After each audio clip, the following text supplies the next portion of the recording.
Hi my dear children, from this video let's discuss 29th MCQ in 2024 A-level chemistry paper. අපි මේ video එකෙන් 2024 chemistry A-level paper එකේ අහපු 29 වෙනි බහුවර්ණය සාකච්ඡා කරමු. ප්‍රශ්නේ සාමාන්‍ය ටිකක් දිගට තියෙනවා. හැබැයි බය වෙන්න එපා. අපි හිමින් අවබෝධ කරගමු මොනවද ඒක කියන්නේ කියලා. ඒකේ කියනවා a wood ash sample X contains calcium carbonate and potassium carbonate and an inert material in X, right? දැන් එතකොට මේ X කියන sample එකේ තමයි මේගොල්ලෝ තියෙන්නේ. දැන් හොතට මතක තියාගන්න මේ වගේ එකක් ආවොත් දැන් ඇත්තටම කිව්වොත් මේ වගේ question එකක් essay එකකටත් එන්න පුළුවන්. ඒ වගේ වෙලාවකදී ඔයගොල්ලෝ කරන්න ඕනේ හොඳම පළවෙනි step එක තමයි රූප සටහනක් ඇඳ ගන්න එක. රූප සටහනක් ඇඳගෙන ඒකට ඔයගොල්ලන්ගේ data enter කරන්න. අන්න මම ගන්නවා sample X එක තමයි මම මේ box හැඩයට ගන්නෙ. sample X. එයාගේ තියෙනවා calcium carbonate, right? Then potassium carbonate. තව එකක් තියෙනවා inert කියලා. right? inert. එයා ඇත්තටම කිව්වොත් අපිට වැඩකුත් නැහැ. මොකද inert කෙනෙක් ඒ reaction එකකට සම්බන්ධ වෙන්නේත් නැහැ. In X, molar ratio of calcium carbonate and potassium carbonate is 2:1. අන්න 2:1 ලු. calcium carbonate ge potassium carbonate ge molar ratio එක. So if I take here moles as 2n, then here what is the number of moles of potassium carbonate? It will be n, because they say that molar ratio is 2:1. Hence if this is 2n, this should be surely n. Okay. A 1.0 gram sample of dry powdered X was reacted with excess HCl. අන්න excess HCl එක මේගොල්ලන්ගේ කොච්චර mass එකක්ද? 1.0 mass එකක් react කරනවලු grams. එතකොට අපි මේ reactions ටික ලියාගෙන ඉමු, right? එතකොට එතනින් එනවා calcium carbonate solid plus HCl. දැන් MCQ එක ගන්න ටට්ටක් දාලා ඔයගොල්ලෝ ලියන්න ඕනේ. මම මේ හිමින් කරන්නේ හැම මට්ටමක ඉන්න ළමයෙක්ට මේක හොඳට අවබෝධ වෙන්න. හරි essay එකකටත් ඔයගොල්ලන්ට points එකතු කරගන්න පුළුවන් විදිහට. හරි. නැත්නම් මම මේ කරනවා වගේ හිමින් ඔයගොල්ලෝ MCQ වලට කරන්න එපා. එතකොට මෙතනදී අපිට එනවා calcium chloride aqueous plus ඊට පස්සේ carbon dioxide gas plus H2O. ඕක තමයි මෙතන දෙන ප්‍රතික්‍රියාව. ඊට පස්සේ මම මෙතනින් 2 කියලා දැම්මොත් මට වැඩේ හරි. හරි reaction එක balance. ඊට පස්සේ potassium carbonate උත් react කරනවා මේ විදිහටම. එතනිනුත් මේ equation එකම තමයි එන්නේ. මෙතනට potassium chloride, carbon dioxide gas plus H2O liquid. ඔය විදිහට. හරි? එතකොට මම මේ ඉස්සරහින් මෙතනින් දෙක දානවා. මෙතන ඕනේ නැහැ ඇත්තටම කිව්වොත්. හරි? එතකොට මෙතන KCl ගත්තොත් මෙතනට 2 ආවනම් වැඩේ ගොඩ. හරි? right. ඔය විදිහට. දැන් මතක තියාගන්න මේගොල්ලෝ excess කවුද? මේ HCl ඇවිල්ලා excess. එහෙනම් HCl excess නම් අපි දන්නවා calcium carbonate and potassium carbonate කියන මේ ඩබල limiting regions. මේ දෙන්න limiting. right? මේ දෙන්න limiting.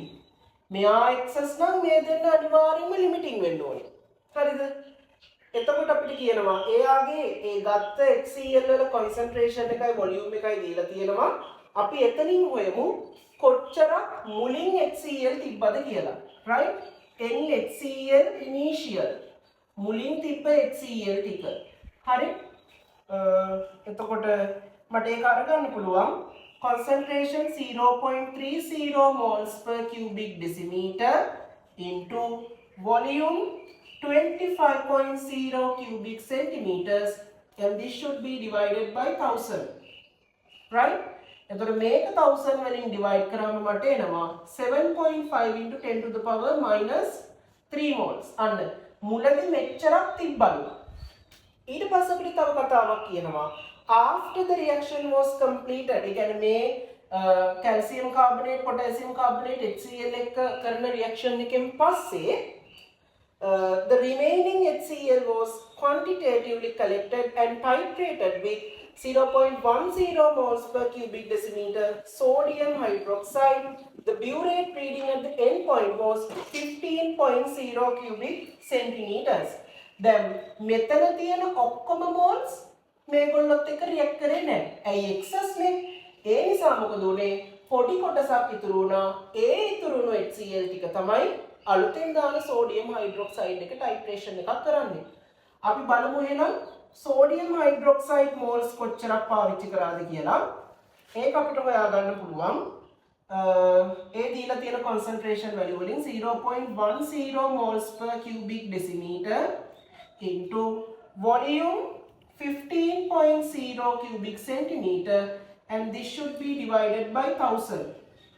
එතකොට මෙතනින් ඔයාලට එනවා 1.5 into 10 to the power minus 3 moles. මේ තමයි sodium hydroxide. Then sodium hydroxide and HCl react කරාම මේ විදිහට මේගොල්ලෝ react කරන්නේ. මේකනේ equation එක. Right? Here sodium chloride plus H2O liquid. Right? එතකොට මේ දෙන්නගේ stoichiometric ratios compare කරාම sodium hydroxide and HCl 1:1. එහෙනම් HCl කොච්චරක් remaining ද? මේ වගේම නේ මේ වගේම කොටසක්. ඇයි 1:1. එහෙනම් HCl ඉතුරු වෙලා තියෙනවා 1.5 into 10 to the power minus 3 moles. මේ තියෙන HCl ඉතුරු වෙච්ච amount එක.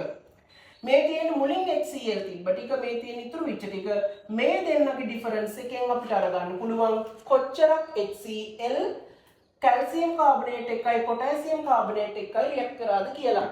එහෙනම් මම ඒක අරගන්න. මම මේ ටික මකනවා. ඔයගලන්ට ඕන දේවල් වීඩියෝ එක පෝස් කරලා ඒක ඉව නවත්තලා ලියා ගන්න. හරි, මම ඔන්න මේ ටික මකනවා. හරි. එතකොට NHCl react කරපු ටික තමයි දැන් හොයන්නේ. NHCl reacted 7.5 minus 1.5 into 10 to the power minus 3 moles. එතනින් මට එනවා 6 into 10 to the power minus 3 moles.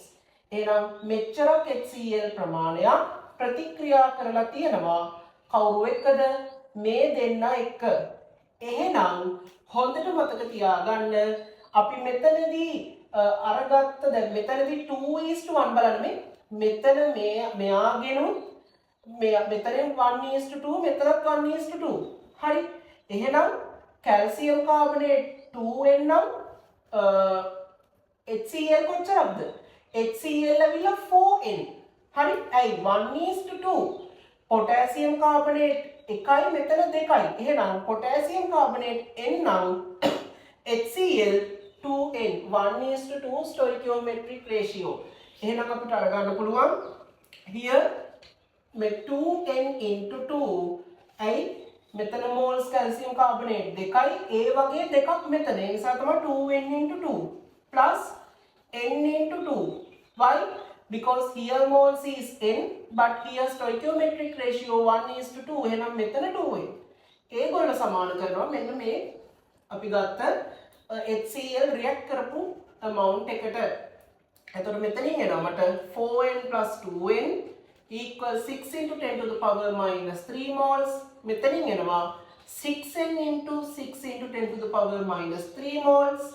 මෙතන n වල value එක මට හොයන්න පුළුවන්. That is 1 into 10 to the power minus 3 moles. එහෙනම් n කියන්නේ මෙතන potassium carbonate වල moles ගාන මට 1 into 10 to the power minus 3.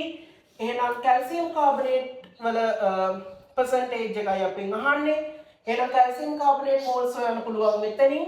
එයා ඇවිල්ලා 2n. මම මේ හරියෙන් අරගත්තොත් moles of calcium carbonate, that is 2n. So that is 2 into 10 to the power minus 3 moles. mole mass එක දාන්නවා calcium carbonate වල කොච්චරක්ද? 100. දැන් ගණන් හදලාම පුරුදුයි. මොකද calcium carbonate, barium carbonate, barium sulfate මේගොල්ලෝ ඇවිල්ලා නිරන්තරයෙන්ම calculations වල අහු වෙන කට්ටිය. ඒ නිසා ගණන් හදලාම ඔයාලට මතකෙන් කියන්න පුළුවන් වෙන්න ඕනේ mole mass එක. ඒ තරමට practice එක අරගන්න ඕනේ. අපේ classes වල නම් ඒ තරමට practice එක ළමයින්ට දෙනවා. ඒ තරමට අපි ගණන් හදනවා. ඔය පුංචි theory අල්ලාලා ලොකු කර දඟලන්නේ නැහැ. ගණන්ව තමයි ගොඩක් හදන්නේ. මොකද ගණන් තමයි ඕනේ. theory ඔයගොල්ලෝ කොහේ ගියත් හොඳට ඉගෙන ගන්න ඕනේ. හැබැයි theory කරනව නැත්තේ නෑ.